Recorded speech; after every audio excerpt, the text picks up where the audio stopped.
교회 생활이 즐거워야 하지 않겠어요? 내 주위의 삶의 문제들이 우리에게 기쁨을 주지 못하는 일들로 가득 차 있어요. 아마 그러한 인생의 문제는 우리가 하늘나라 갈 때까지 계속해서 우리 주위에 남아 있을 거예요. 예수님께서 오늘 우리에게 마음이 쉼을 얻는다 하는 그 말씀은 우리 주위에 문제가 없어진다 하는 그런 말씀이 아니라, 어떠한 문제가 우리에게 있어도 우리가 가질 수 있는 영적인 쉼에 대한 그런 말씀이다 하는 거죠. 수고하고 무거운 짐을 진 자들에게 대한 초청의 말씀. 수고하고 무거운 짐을 진 자들 누구나 다 오라는 말씀.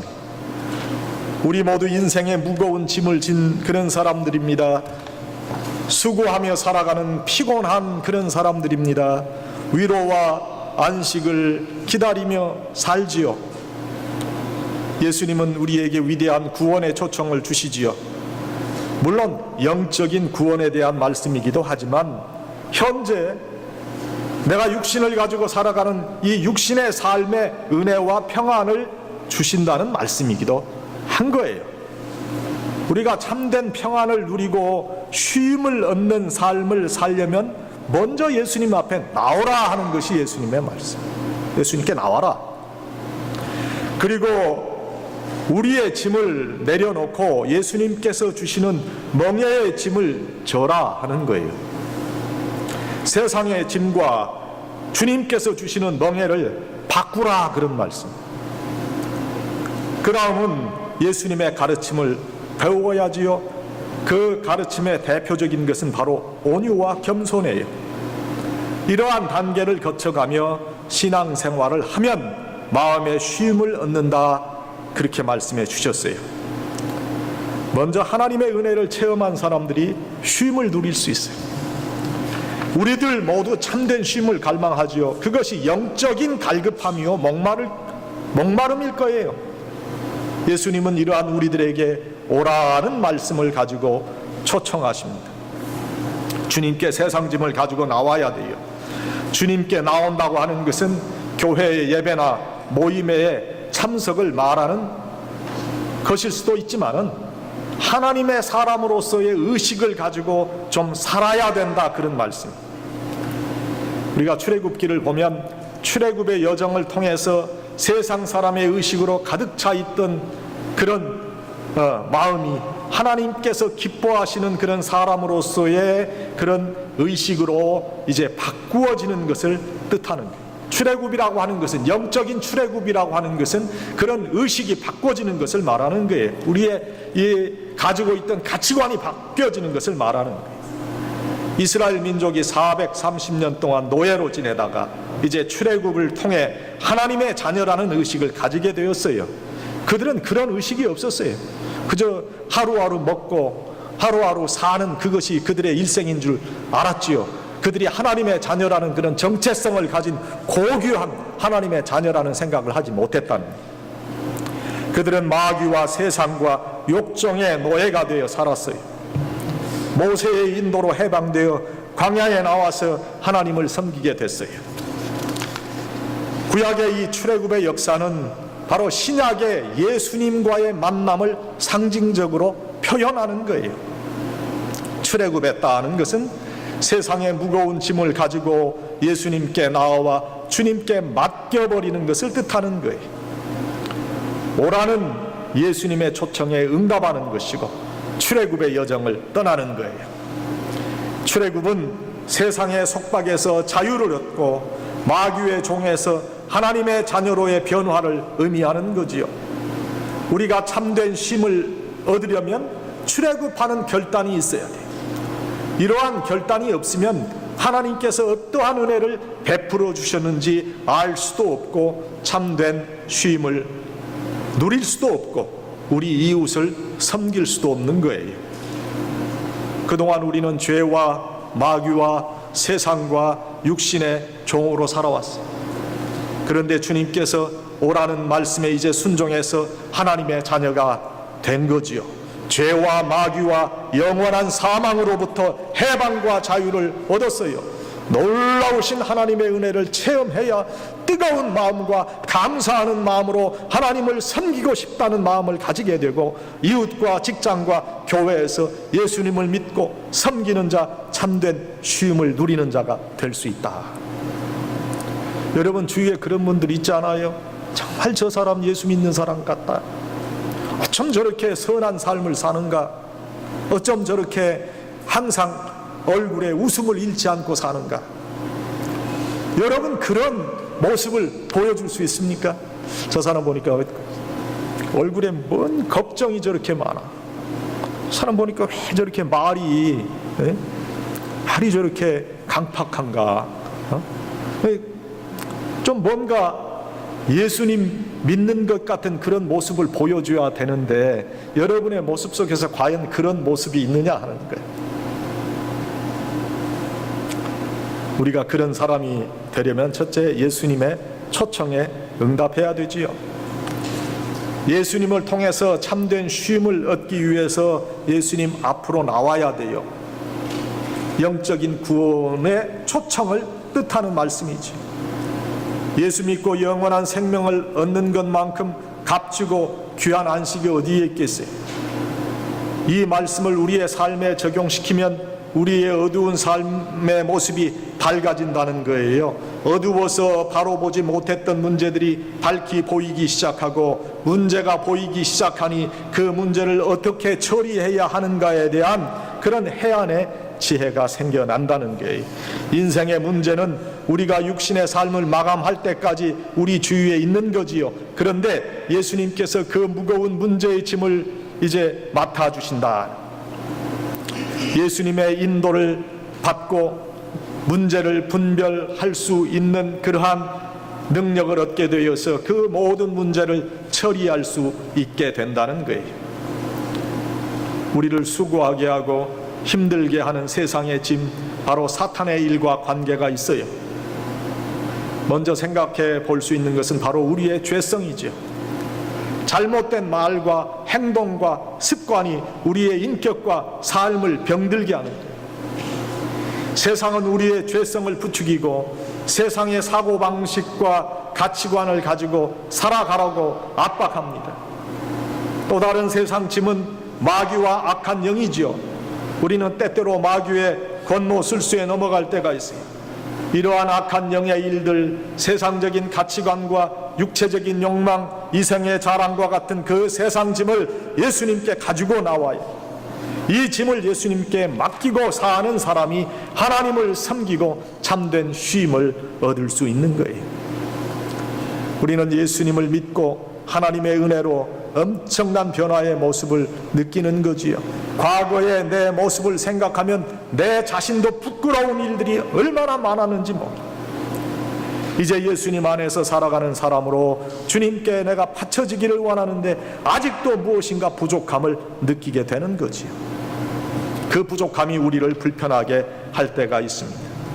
그 부족함을 극복하기 위해서 예수님의 가르침을 받아야 하고 예수님의 제자가 되어야 됩니다. 우리가 하나님의 은혜로 과거와는 다른 사람이 되어진 것은 확실하고 하나님의 뜻을 분별하며 그 뜻에 따라 살려고 노력하지만 아직은 완전하지 못하지 않아요. 이제 우리에게 온전한 성화애로의 노력이 필요한 거죠. 아직 우리의 삶이 완전하지는 못하지만 방향은 정해진 거예요.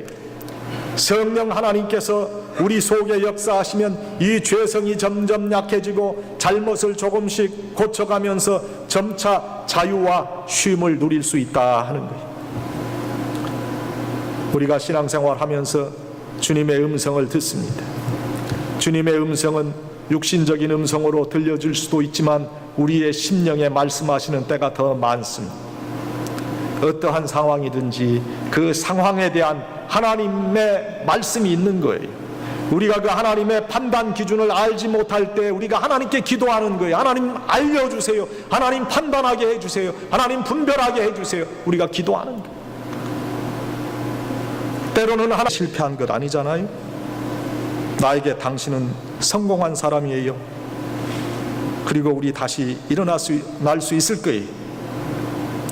우리가 집을 내놓고 조그만 아파트에 살아도 당신은 분명히 일어날 수 있는 능력이 있는 사람이기 때문에 하나님께 기도하면 다시 재기할 수 있는 힘을 주실 거예요. 그렇게 말해줘야지 남편 기가 살죠. 그런데 당신 지금 꼴이 뭐야 이게? 에? 하나 남은 집까지 다 날리고 이제 어디 가서 살라고? 그러면 이건 온유와 겸손의 말도 아닐 뿐더러 남편의 기를 죽이는 그런 말이 되고 마는 거예요. 다시 일어날 수 있다는 아내의 격려의 말에 남편은 엄청난 사랑과 용기를 느낄 거예요. 돈 못 벌고 싶은 사람이 어디 있어? 그렇죠? 벌려고 하는데도 안 되는 걸 어떻게 해요? 그걸 자꾸 뭐라고 한다고 해서 그 벌릴 일도 아니고, 그 용기를 주세요. 그런데 남편이 게을르다? 그건 문제가 있는 거지. 게을른 거는 그건 다른 거죠. 그거는 뭐 얘기를 좀 해도 괜찮아. 그러나 열심히 살려고 노력하는데 또 돈이 안 벌리는 건 그건 어떻게 해요? 그건 우리가 남편의 용기를 북돋아 줘야지. 그럴 때 자꾸 기를 죽이면 안 돼. 예수 믿는 남편이라면 아내가 그렇게 격려하는 말을 해주면 하나님 이런 아내를 주심에 감사합니다. 그렇게 기도할 거예요. 이처럼 상대방을 인정하고 격려해 주는 말, 온유한 심령에서 나오는 거 아니? 이러한 온유한 심령, 겸손한 심령으로 살게 되면 마음의 평화와 쉼을 얻을 수 있다는 것이 바로 예수님의 말씀이에요. 온유한 마음으로 말할 수 있는 말의 기술이 있어야 해요. 제가 이제 저희 집사람하고 이렇게 이야기를 하는 가운데 이렇게 얘기를 해요.